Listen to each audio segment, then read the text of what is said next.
40년 산 사람 함태식 옹.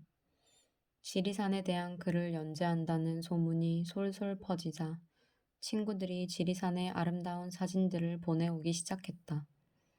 주로 정상에서 찍은 것인데 겨울 것이든 여름 것이든 감탄스러웠다. 어떻게 삼봉우리들이 파도처럼 밀려들고 있을까? 멋있다. 하니까 친구들은 살살 나를 꼬드긴다.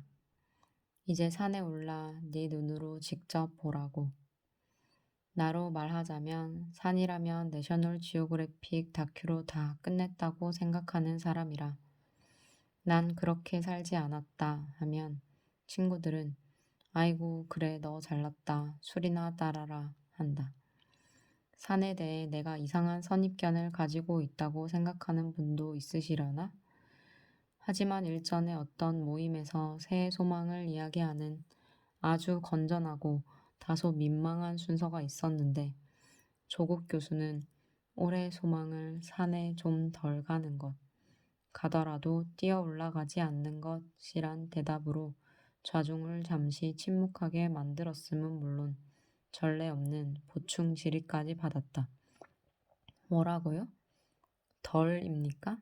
더입니까? 뛴다고요? 그때 나는 조 교수보다는 내가 사람들을 좀 더 맘 편하게 해주는 사람이라는 자부심을 가지게 되었다. 그런데 그 산을 뛰어다니는 것은 물론이고 물결 치듯 밀려오는 그 산맥의 파도 위에 작은 조각배 같은 대피소를 짓고 거의 40년을 산 사람이 있다. 노고단 산장을 열고 피아골 대피소를 지킨 함태식 옹이다. 지리산 지킴이라고 해서 대학 때 본 채털리 부인의 사랑에 나오는 도끼로 장작을 패는 근육질 남자가 나이든 모습을 상상했는데 영 아니었다. 뭐랄까 그분에게는 아주 독특한 분위기가 풍겨 나오고 있었는데 한참 후에야 나는 그것이 지리산의 그 능선들과 닮았다는 것을 알았다. 섬세하나 강직하고 부드러우나 꼿꼿하며 풋풋하나 육감적인 술을 하도 좋아해서 그는 한때 이런 노래까지 지었단다. 아침 술 한 잔은 식욕을 늘리고 아침 술 두 잔은 체력을 강하게 한다. 아침 술 석 잔은 13579 하니 불가피하고 아침 술 넉 잔은 집안일을 잊게 한다. 13579 하니 아침 술 5잔은 마땅하고 아침 술 7잔은 좋으며 아침 술 9잔은 넘지 말아야 한다. 저녁 술은 양의 한도가 없도다. 생각해보니 약간 양심들은 있어서 이런 합리화용 노래가 필요했나 보다. 그리고 필요는 발명의 어머니가 되어 술도 직접 담가 신선주라 이름했다고 하는데 이 강적 뒤에는 한술 덧든 도사님이 계셨다. 한 번은 술이 익었는지 아닌지 확신이 서지 않는 함 선생이 전화를 걸어 어이 낭렬이 이제 때가 됐는데도 독에서 영 끓지가 않는구먼 하자 유낭렬이라는 애주가는 그라요? 어째 그럴까잉? 하고 잠시 생각하다가 그람은 내가 가볼 시간은 없은께 수화기를 술독에다 넣어보쇼 했단다. 긴가민가 하면서 하라는 대로 하니 독 안에서 소리가 들렸다. 술이 끓는디? 소리 괜찮은디? 아주 잘 끓는만요? 이쯤 되면 그야말로 신선의 경지가 아닌가? 우리나라 사람들이 손가락 감촉만으로 병아리 감별을 잘 해서 세계적으로 유명하다 하고 전용 연습장 하나 없이도 피겨 스케이팅에서 금메달을 따고 동양인은 어렵다는 스피드 스케이팅에서도 세계 최고에 오르고 이렇게 똑똑하고 신통한 국민들을 모시고 정치를 요 모양으로만 안 해도 아니다. 정치 이야기는 그만하자. 여기는 행복학교. 험. 노고단 산장을 처음 열고 홀로 지내는 겨울. 그는 별 생각 없이 산장으로 들어갔다. 평균 온도 영하 20도. 평생 처음 고독, 추위와 싸우다 그만 폐가 터져버려 큰 수술을 받았다. 그가 지리산에 입산한 것이 1972년. 그의 나이 40이었다고 했다. 요즘 40은 운 좋으면 아기 취급을 받는 청년일 수도 있지만 그때 40은 달랐을 것이다. 환갑잔치가 호텔과 음식점의 주요 수입원일 때니까 말이다. 그 나이에 모든 걸 훌훌 던지고 산으로 오른 이유를 묻자 그가 대답했다. 좋아서. 박정희가 쿠데타로 집권한 후 그는 하루에 3갑씩 피우던 담배를 끊었다. 그 놈이 돼질 때까지 라고 친구들 앞에서 맹세를 하고 그것을 지켜나갔다. 그러던 어느 날 천은사 가는 길에 있는 도계암의 한 스님이 길모퉁이에서 그를 기다리고 서 있었다. 함 선생이 다가가자 스님이 그에게 담배를 물려주며 축하합니다 했단다. 그 해가 1979년이었다.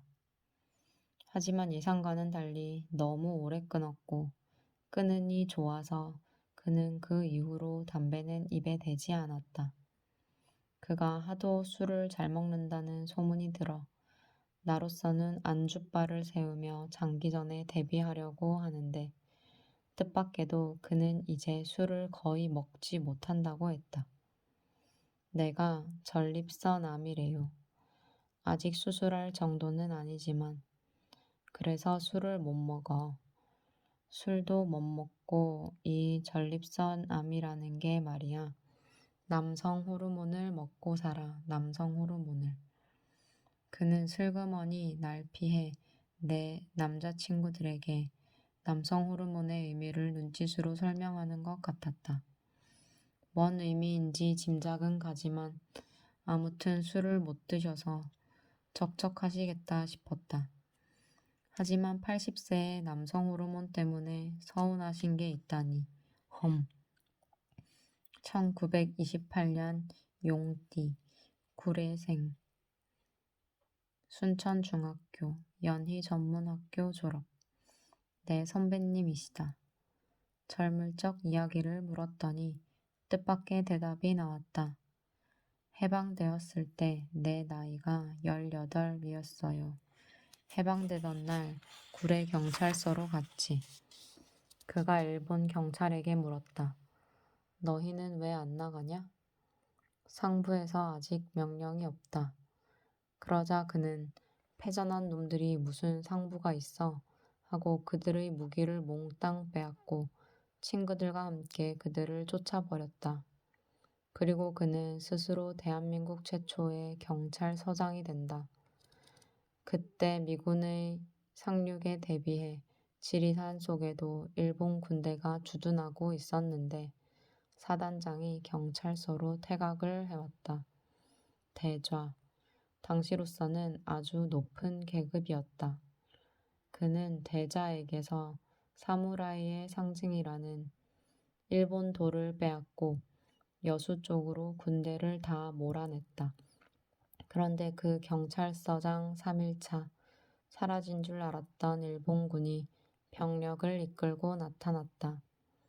여수는 물론 전국 어디서도 아직 일본군이 무장해제가 된 곳은 한 곳도 없었던 것이다. 지리산 속에 있다 보니 세상 물정 어두워 촌놈들에게 당했다고 수모를 받은 그들이 다시 나타나 말했다. 무기는 가져가도 좋다. 그러나 일본 도마는 돌려다오. 아니면 폭격을 하겠다. 협박을 했다. 그래서 18의 그는 너그러이 그들의 자존심만은 살려주었다고 한다. 지리산 산장 시절에도 이런 배포의 일화는 계속되었다. 지리산 정상, 그는 거기서 호랑이로 통했다. 고성방가는 물론 큰 웃음도 금지, 쓰레기 금지, 남녀 상렬지사 금지 등등. 이러다 보니 마찰이 자주 일어나 지리산 다른 산장지기는 주먹 다짐은 물론 칼 맞고 쓰러지기도 여러 번이었지만 그는 한 번도 그런 일을 겪지 않았다. 때리지도 맞지도 않았다.